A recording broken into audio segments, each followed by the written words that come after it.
Bonjour à tous. Alors aujourd'hui, nous allons continuer notre périple jusqu'à 2000 Elo sur chess.com. Alors je tenais à vous remercier de vos retours et de personnes qui ont vu ma vidéo. Je m'attendais à maximum une dizaine de vues et là j'en ai plus de 100. Je suis vraiment très content que ça vous plaise et je vais essayer de continuer sur cette lancée. Donc pour cette vidéo, nous allons étudier deux vidéos avec une assez longue sur la première.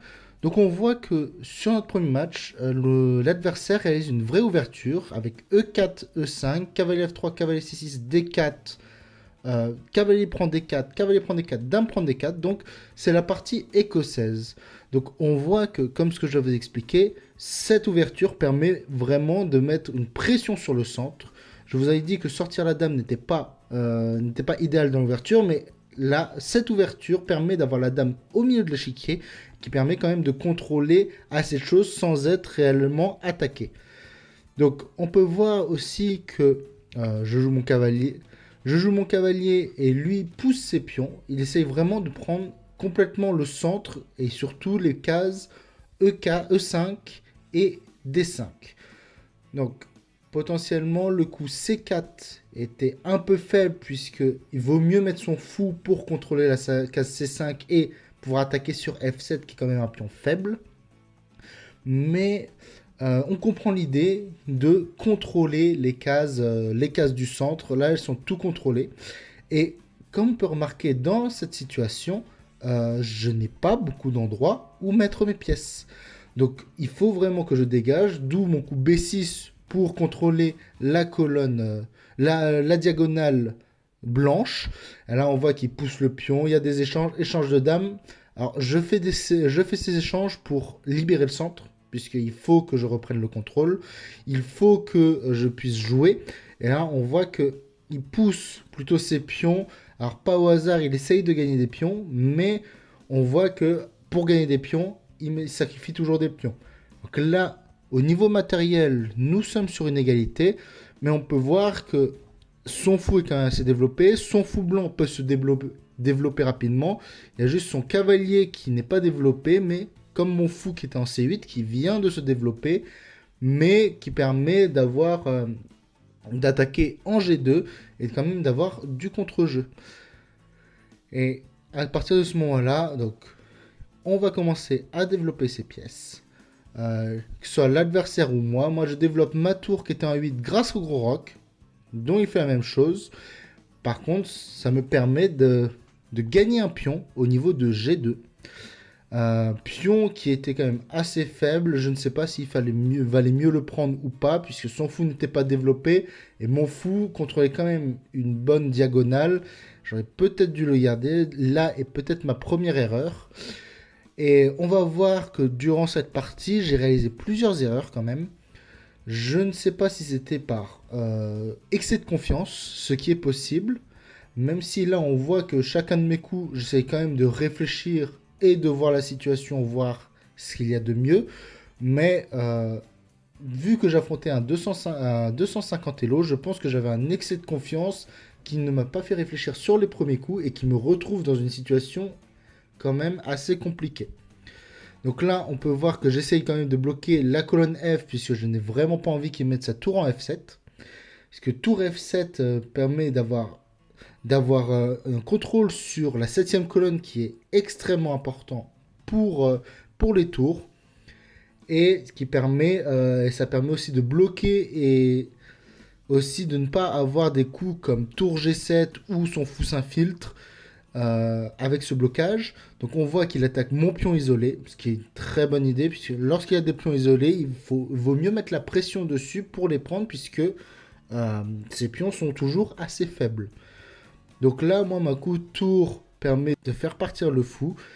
Et à partir de ce moment-là, je réfléchis à savoir ce qui est le mieux. Est-ce que je joue cavalier H5, mais il faut savoir qu'aux échecs, on dit souvent cavalier au bord, cavalier mort.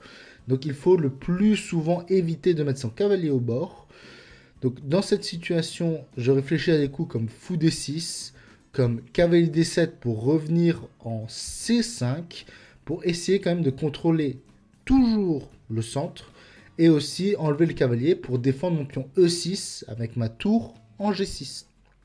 Donc c'est ce que je fais, cavalier D7. Mais à ce moment-là, je vois un coup qui aurait pu me faire très mal, c'est cavalier B5. Ce cavalier B5 menace le pion A7 qui est en l'air et le pion C7 qui était attaqué 2 fois et que je n'aurais pas pu défendre. Donc là, on voit qu'il ne trouve pas le coup. Il met son fou en G3 pour être protégé avec le pion. Et donc moi, je protège la case B5 puisque c'était la plus dangereuse. Et à partir de ce moment-là, je sais que je vais perdre un pion. Je vais soit perdre le pion H7, soit E6. Et c'est pour ça que j'échange tout. Puisque son pion, avec la perte du pion H7, son pion H était très fort. Et j'échange tout. Et à partir de ce moment-là, il fait une erreur puisqu'il ne trouve pas le coup. Tour prend E6. Alors que tour prend E6 permettait ensuite de faire tour E7 et avoir 2 tours sur la 7ème colonne qui est extrêmement fort. Et donc à partir de ce moment-là, j'ai quand même un pion de plus. Donc un pion passé, c'est-à-dire un pion qui n'a pas de vis-à-vis et qui va pouvoir me permettre de travailler dessus. Donc là on voit qu'il fait des échecs. Donc moi, à partir de ce moment-là, on rentre dans une finale. Donc dans une finale, il est important d'activer son roi. Le roi, toute la partie, il reste normalement, il reste à l'abri, mais en finale, on doit l'activer puisque ça va être la pièce la plus importante de la finale. Et donc là, on voit qu'il fait une erreur en jouant B4. Cette erreur me permet de prendre son cavalier. Prendre son cavalier et avec un échec qui fait que mon cavalier ne sera pas pris. À partir de ce moment-là, j'ai 2 solutions. Soit cavalier E4 pour échec et garder ma tour, soit, comme je viens de le faire, prendre les pions, sacrifier mon cavalier, mais avoir 2 pions de plus et un 3e avec le pion A2 qui n'était pas défendable pour lui. Et donc là, on voit qu'il fait des échecs. Moi, j'attaque le pion A2, je vais le prendre, puisqu'il va attaquer mon pion E6, mais qui n'est pas protégé, mais lors de la prise du pion A2, il y a échec, et ce qui me permet de gagner un temps, qui fait que ensuite, avec mon roi, je peux protéger le pion attaqué. Et donc, à partir de ce moment-là, on rentre dans une finale avec 4 pions de plus. Et ce qui est très important dans ce genre de finale, c'est de bloquer le roi pour ne pas qu'il puisse aller sur les colonnes qu'on veut. Et donc, c'est pour ça que tour C2 est joué, pour bloquer le roi sur la colonne C. Et donc, je joue tour C6 pour, avec idée de pousser B5 et potentiellement mettre la tour derrière. Donc là, on voit, il ramène sa tour pour essayer de contrer mes pions. Donc je joue B5. Et à partir de ce moment-là, j'avance mon roi puisque je bloque toujours ce roi et sa tour ne peut plus rien faire. Donc là, c'est une erreur avec son roi E3 parce que ça me permet de pousser le pion. Et ensuite, lorsqu'il va attaquer ou pousser le roi, d'amener mon roi en C5, puis en B5. Et cela me permet, comme toujours, de bloquer son roi sur la colonne C. Et à ce moment-là, j'ai mon roi qui protège mes pions. Je n'ai plus à m'en faire de sa tour puisqu'il ne peut plus venir m'attaquer les pions. Et je vais avancer les pions jusqu'à ce qu'il abandonne. Donc on peut voir que j'avance méticuleusement mes pions sans prendre de risques. De plus que ma tour protège tous mes autres pions. Et là on voit, je pousse mes pions, j'avance mon roi, je commence à bloquer sa tour. Et ça va finir par un abandon. Puisqu'il ne peut rien faire jusqu'à ma promotion dame. Donc on peut voir sur cette partie que l'adversaire a beaucoup mieux joué que 250. Alors même s'il a fait des erreurs, je pense que son niveau serait plus aux alentours de 800 à 1000, puisqu'il connaît ses ouvertures, il sait jouer, même s'il y a des erreurs derrière, et ce qui m'a permis de la remporter, mais avant ces erreurs, il n'avait pas joué parfaitement, puisque j'avais aussi fait des erreurs, mais il avait très bien joué, il connaissait son ouverture, et il connaît les premiers principes des échecs, donc la prise du centre et le développement des pièces.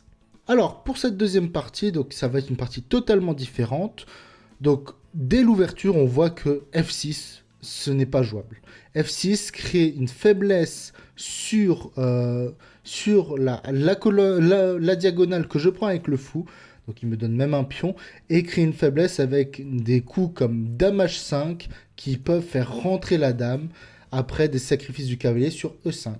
Donc là, on voit déjà qu'il met son cavalier en H6 pour mettre une défense sur F7, mais on voit qu'il essaye aussi d'attaquer mes pièces, et comme je vous le disais sur le match précédent, un cavalier au bord, c'est un cavalier mort. Donc la partie va se continuer quand même, puisque je n'ai pas non plus de grosses attaques, mais je sais qu'il a beaucoup de faiblesses. Donc j'aurais pu jouer G4 pour chasser son fou, mais je préfère développer mes pièces, plutôt que pousser mes pions à l'improviste. Et là, on va voir qu'il réfléchit, puisqu'il ne sait pas vraiment quoi jouer, et il va faire un coup qu'il ne faut jamais faire, c'est cavalier A6. Le cavalier A6, c'est encore un cavalier au bord, donc un cavalier qui ne sert vraiment pas à grand chose, alors qu'il aurait tout simplement pu faire cavalier D7, puisque vous allez voir, son coup, c'est pour préparer fou C5.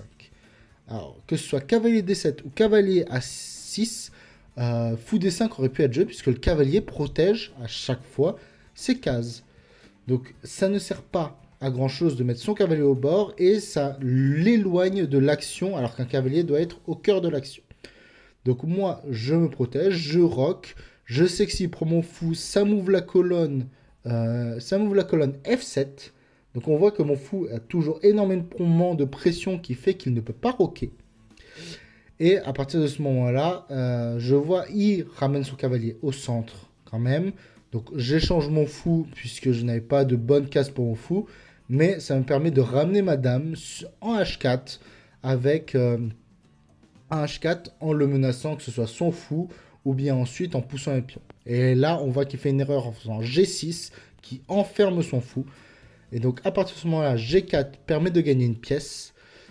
Même si on va voir, il va jouer F5. Donc je vais prendre puisque je l'avais calculé, mais F5 libère la dame et il faut être très vigilant au fait que parce que ma dame est protégée, si elle n'était pas protégée, il n'aurait pas fallu que je prenne le fou dans la précipitation.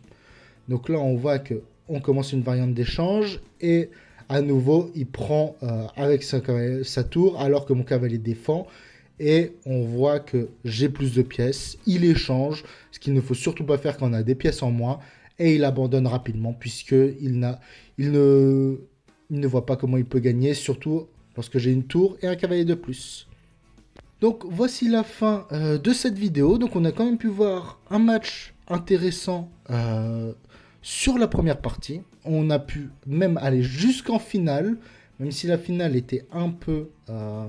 non pas chaotique, mais était gagnée pour moi, puisque j'avais 4 pions de plus. Mais on a pu voir dans l'ouverture ce que ça donne lorsque l'on prend le contrôle du centre, voir que c'est embêtant. C'est-à-dire, je vous laisse revoir ce passage et me dire quel coup vous auriez joué pour essayer de contrôler le centre et pour essayer de l'empêcher de contrôler ses cases et d'être très actif. Donc là, il n'a pas continué sur sa pression du centre, il a échangé, ce qui m'a bien arrangé, mais vous voyez que le contrôle du centre est quand même assez important, assez primordial. Donc merci de m'avoir écouté et merci pour vos retours, donc pour voir ce que vous pensez des différentes parties qui ont eu lieu. Et je vous dis à la prochaine. Au revoir.